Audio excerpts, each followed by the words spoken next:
For years, fans thought they knew the real reason Nina Dobrev walked away from the Vampire Diaries. The story was simple.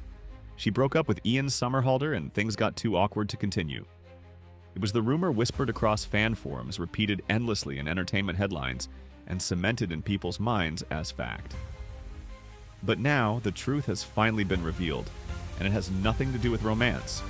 It's a story of hidden struggles, toxic cultures, unfair treatment, and a fight for survival in an industry that thrives on keeping its stars silent. The Vampire Diaries wasn't just another supernatural drama. When it premiered in 2009, it instantly became a cultural phenomenon. At a time when shows still had sprawling 20-plus episode seasons, it pulled audiences in with an addictive cocktail of romance, betrayal, and shocking twists. For millions of viewers, it wasn't just television, it was obsession. And at the very center of it all was Nina Dobrev, the Canadian actress tasked with carrying the weight of the series on her shoulders. She didn't just play one role, she played many. Elena Gilbert, Catherine Pierce, Amara, and multiple other doppelgangers. Entire plot lines lived or died depending on her performance. To fans, it looked like the role of a lifetime. But behind the scenes, the truth was far from glamorous. Nina's workload was staggering. Long shooting days stretched into nights, and entire scripts were rewritten to accommodate her juggling multiple characters. Yet despite being the undeniable face of the franchise, she wasn't treated like one. During the early seasons, Nina, along with co-stars Candace King and Kat Graham, were among the lowest paid regulars on the cast. Her contract covered Elena Gilbert, but the studio demanded she take on double and sometimes triple duty without updating her pay to reflect it. And when negotiations finally came, the battle lines were drawn. Nina fought for equality, pushing for compensation that matched her workload and matched her male co-stars Ian and Paul.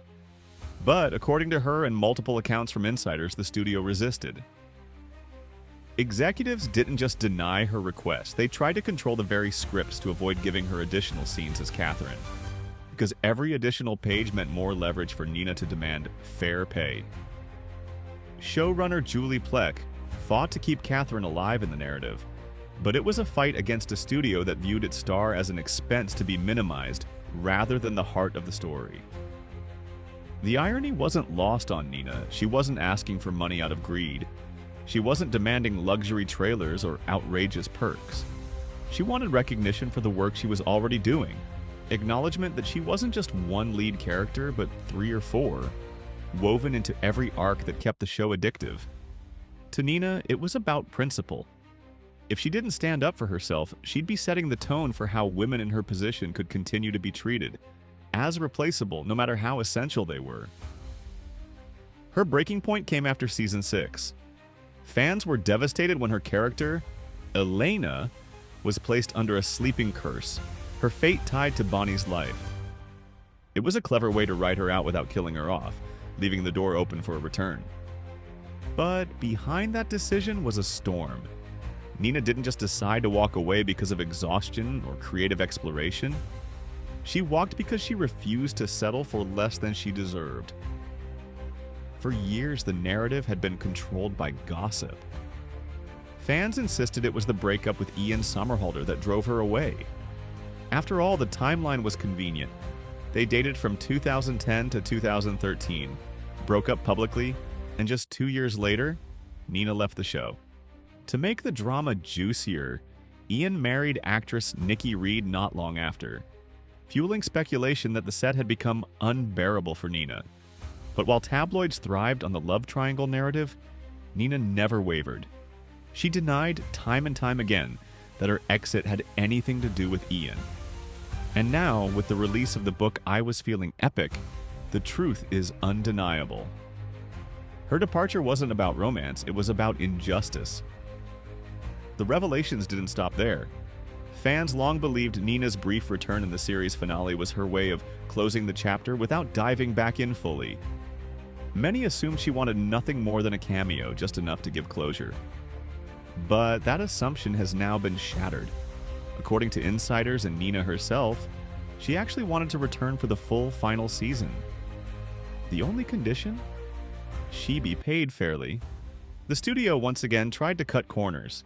They offered her less than her original rate, essentially punishing her for stepping away. Nina refused to accept a pay cut, even if it meant disappointing fans who desperately wanted her back. She held her ground, demanding to be treated with the same respect as her co-stars. Eventually, after heavy pushing from Julie Plec, the studio compromised. They paid her the rate she wanted, but only for a single episode. And that's why her triumphant return was limited to the finale rather than spanning the final season. It wasn't disinterest on her part, it was a business decision by a studio unwilling to value its lead actress. Fans were livid. Online forums exploded with outrage. How could someone who carried the emotional weight of the series, who played multiple characters at once, be sidelined and underpaid? Many argued that Nina didn't just deserve equal pay. She deserved more. Without her, the show felt hollow. Ratings dipped, storylines dragged, and while the series limped to its end, the magic was gone. But Nina wasn't the only one carrying scars from her time on the show.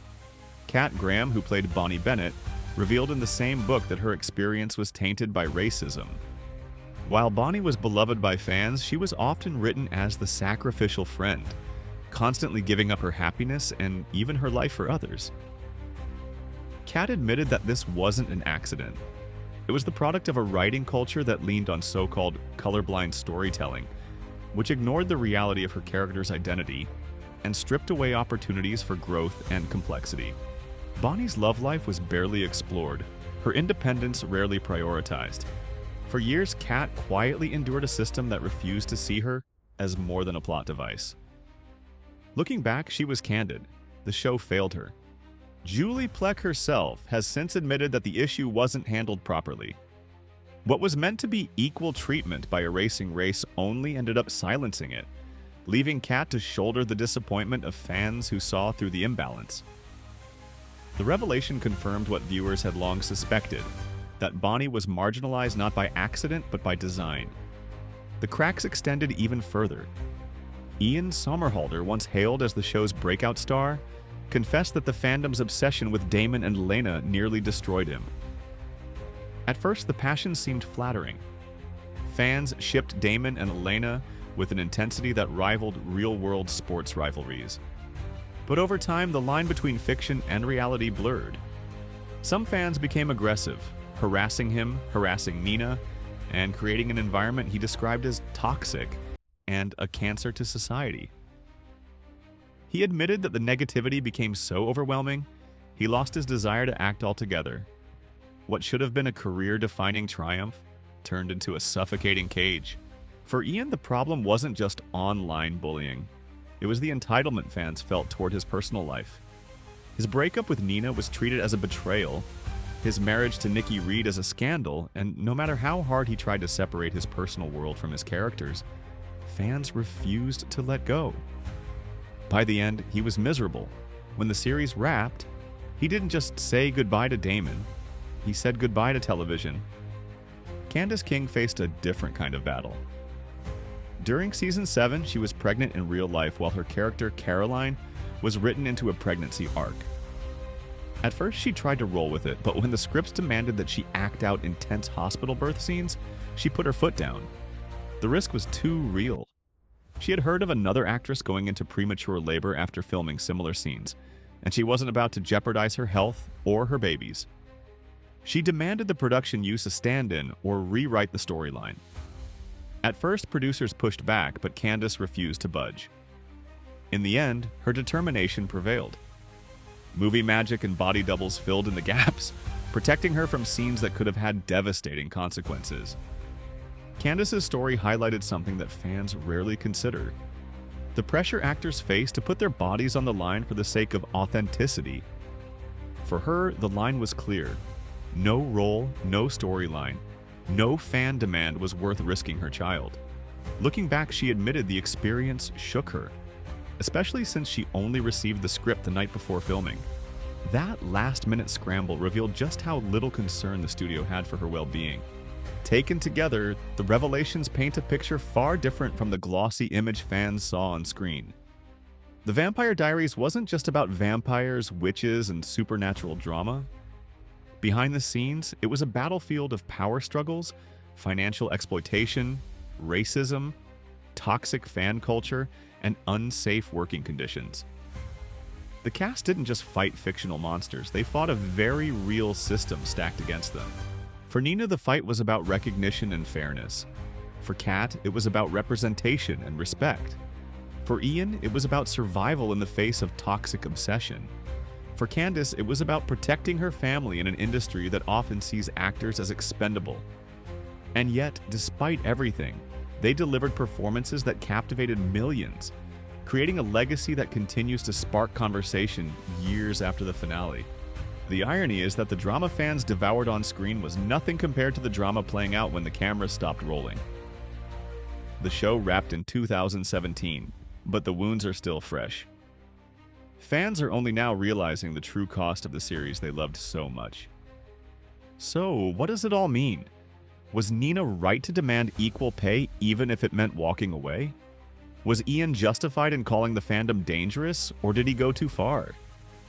Did the studio sabotage its own golden goose by undervaluing the very people who made it great?